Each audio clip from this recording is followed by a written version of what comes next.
Students, we will start with a new chapter, that is solid state. Okay, so before going to details, I would like to ask you some of the solids we daily use at home.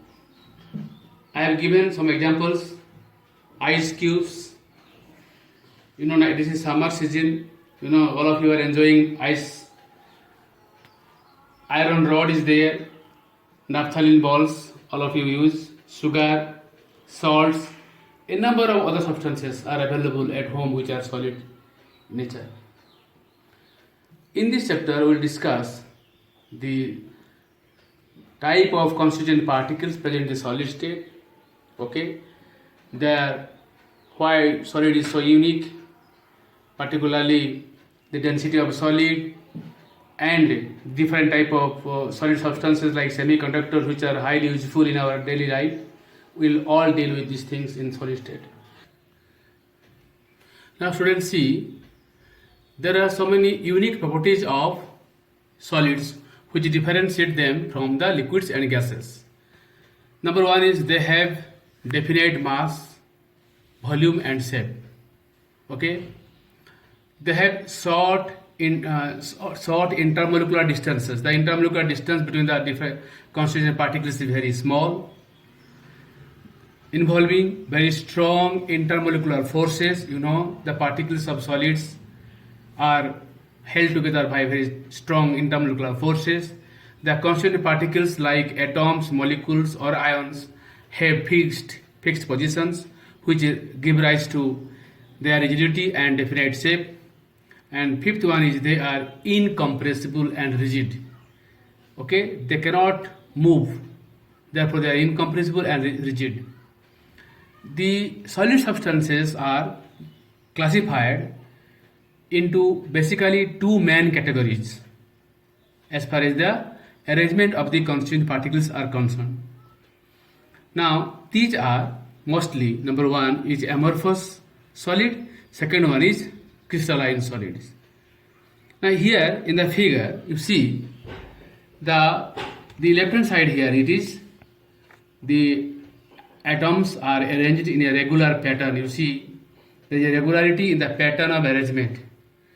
Here in the second part, in the right hand side case, the arrangement is regular but not to a long range order. Means it is not all throughout the crystal. There is regular arrangement, but this is limited to short distances.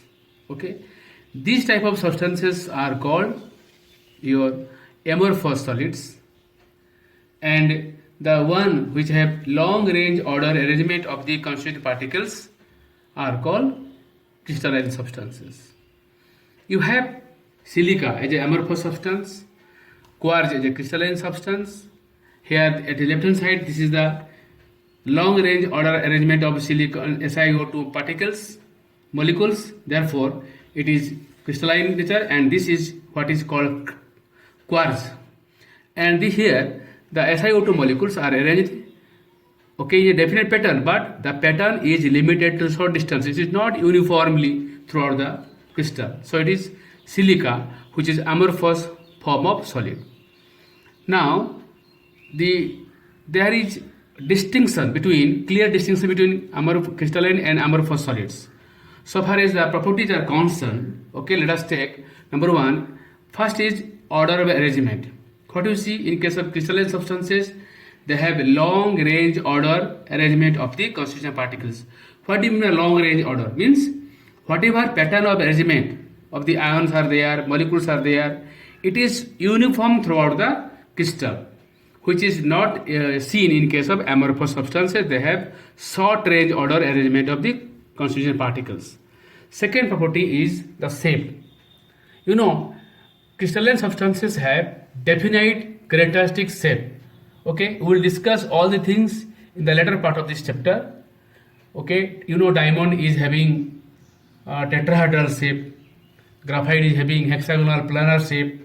This is called shape. But the amorphous solids, they have irregular shape. Third point is the melting point.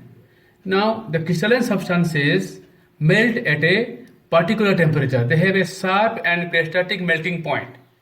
By virtue of the melting point, we can also state which substance is it. But the amorphous substances soften over a range of temperature. If you melt these substances by heating, then they go on melting for a long range. But if you take the melting point of sodium chloride, what you find? You find that NaCl will melt at a particular temperature, the whole crystal gets melted. Okay, but this is not found in case of amorphous solids. Then the cleavage property. The cleavage property means when you cut, okay, a crystalline substance, like for example, we cut sodium, a piece of sodium with a knife, sharp knife. What you find? The new pieces form. They have what you can say smooth surfaces and plain surfaces. But when you break, for example, at home, sometimes the utensils made up of glass are broken. Okay, when they are broken, the new surfaces are not at all smooth. They are irregular. Okay, so they produce irregular surfaces, amorphous substances. And fifth one is called heat of fusion. That is the amount of enthalpy required to melt 1 mole of a substance, okay, from solids to liquid state at its melting point, which is very, very, high for, crystalline substances, also definite, okay, and a characteristic value is there for crystalline substances, which is not seen in case of amorphous substances because they melt over a range of temperature. Okay, so these are the some of the properties, and last one is called nature. You have to see the crystalline substances are anisotropic, whereas amorphous substances are isotropic. What do you mean by anisotropic and isotropic? I am just going to discuss it. Let us see the crystals of NaCl. Na plus ion are there, Cl minus ion, Na plus ion, Cl minus ion, Na plus ion, Cl minus ion, Na plus ion, Cl minus ion. Okay, the alternately Na plus and Cl minus ions are there. It is a crystal of NaCl where Cl minus and Na plus ions are alternately arranged. It is a two-dimensional figure. What you see that when you draw a line here in this direction, let us take this is A, B direction. What you find when you move from A to B direction, Cl minus, Na plus, Cl minus, Na plus, Cl minus, Na plus, alternate ions are there. But you see, if you move along this direction, what you find? The sodium ions are there above the line and chloride ions are below the line. Okay? What do you see? There is a complete difference in their arrangement of the constituent particles. Therefore, in one direction, alternately Cl minus, Na plus, Cl minus, Na plus ions are there. In another direction, above Na plus ions are there and below it, what do you see? The Cl minus ions are there. That means the arrangement of the constituent particles, you can say, when you go in different directions are different. So they present, therefore, such physical properties which depend on these arrangement are different when you measure in different directions. They are like refractive index, mechanical strength, and electrical conductivity. If you measure electrical conductivity for a piece of NaCl, what do you find? It will be different when it is measured in different directions. Therefore, the phenomenon by virtue of which such solids expose or show difference in their physical properties when measured in different directions, this is called anisotropy. But in case of glass, its refractive index is constant. Therefore, you use glass slabs for refraction and diffraction purposes. So here I am again showing that the cations and anions are arranged alternately. Therefore, when you go from A to B direction, okay, alternately anion cations are there, and when you move from C to D direction, so the anions are above and below the cations. That means their such physical properties will be different when measured in different directions. Therefore, we can say that crystalline substances are anisotropic in nature. Their physical properties are different when measured in different directions, whereas amorphous substances are, you can say, isotropic in nature. Okay? And again, I would like to mention that the amorphous solids, they flow as liquids, but very slowly. They can flow as a liquid very, very slowly. So they are also called pseudo solids. Now, to understand that, you see, there are some unique properties linked with the amorphous compounds. Let us discuss number second. Glass window pans are thicker at the bottom than at the top. You see, when we use nowadays we use the pans in the windows, the glass pans are there. These glass pans, after some years, what we see, have seen that the molecules of the window pans made up of glass slowly move towards bottom. Therefore, this becomes thicker. It is very difficult to slide also, and it is because of the pseudo solids nature of the amorphous compounds. The molecules of these solids, amorphous solids, move but very slowly. And another thing we have seen that some glass objects, found from ancient civilizations, look milky. They look milky. It is because they undergo a number of phases of crystallization, because under high pressure and temperature. When they undergo slow cooling because of long standing under the earth, they undergo crystallization. Because of crystallization, there is opaqueness in the glasses. Therefore, they look milky. Then, students, our focus will be to understand more about the crystalline solids. So again, I reiterate, what are crystalline solids? Those solids in which the constituent particles have long range order arrangement, definite pattern of arrangement of the constituent particles. Now, based on the nature of the constituent particles, the crystalline substances are of four types. One is called molecular solids, second is ionic solids, third metallic solids, and fourth is covalent or network solids. So far as the particles are concerned, in case of molecular solids, the constituent particles are molecules. Sugar is crystalline, the molecules are there, sugar molecules are there, C12, H22O11. And here is your ice is there, H2O solid, I2 solid iodine, naphthalene balls, C10H8. They are all molecular solids because their constituent particles are molecules.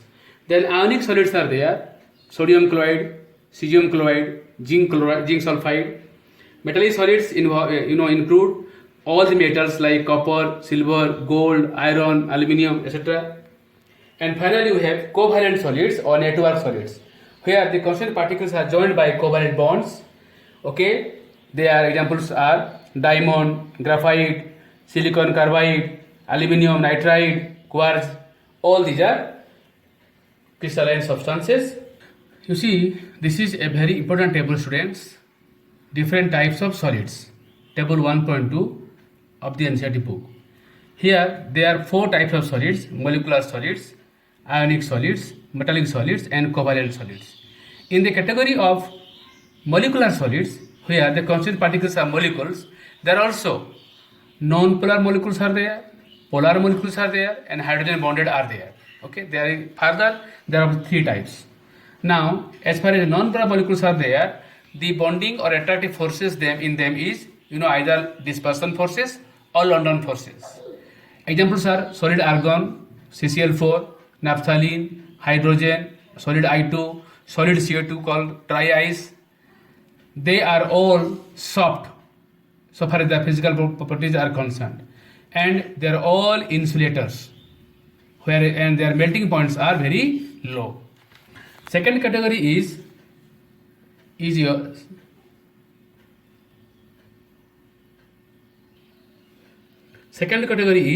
your polar molecular solids.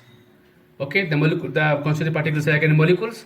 They have dipole-dipole interactions. The type of forces is dipole-dipole interactions. HCl molecule, sulfur dioxide. Solid, they are both of them are solid in solid state. They are also again soft, and electrically they are insulator. They have also low melting point. The third category compound of molecular solids are hydrogen bonded compounds. They are joined by hydrogen bonds. Examples are H2O solid. Solid H2, that is ice. They are very hard, Ice is very hard. It is also insulator and it has a low melting point, 0 degree Celsius melting point. Now, second category is here, ionic solids. The ionic solids, the constituent particles are ions, and the interparticular forces are called Coulombic forces or electrostatic forces of attraction. Examples are NaCl, MgO, ZnS, calcium chloride, cesium chloride, all are ionic solids, and they are hard but brittle. A piece of sodium chloride can be brittle in our hand also. Next is, they are insulator in solid state, but they can convert electricity in the molten state or in their aqueous solutions because of production of ions. Their melting point is very high. Then his third category is called metallic solids. Okay, in the metallic solids, what do you find? The positive ions are there in a sea of delocalized electrons. They are called metallic solids. The interparticular force of attraction is called metallic bonding. The examples are iron, copper, gold, silver, zinc. They are very hard, but at the same time they are malleable and ductile. They can be beaten into sheets and also made wares from a small amount of metal. They are good conductors in the solid state as well as in the molten state, and their melting point is fairly high. The fourth one is called the covalent or network solids. Okay, here the constituent particles are atoms. They are joined by covalent bonding. Okay, examples are silicon dioxide quartz, silicon carbide, diamond, graphite, and aluminum nitride. But graphite in this case is soft. So all other four categories are hard, but graphite alone is soft. And all of them, all the four categories are insulators, but graphite is alone a good conductor because of the presence of free electrons. All of them have very high melting point. So students, this is all about your different classes of crystalline substances. In the next class, we will discuss the crystal structure.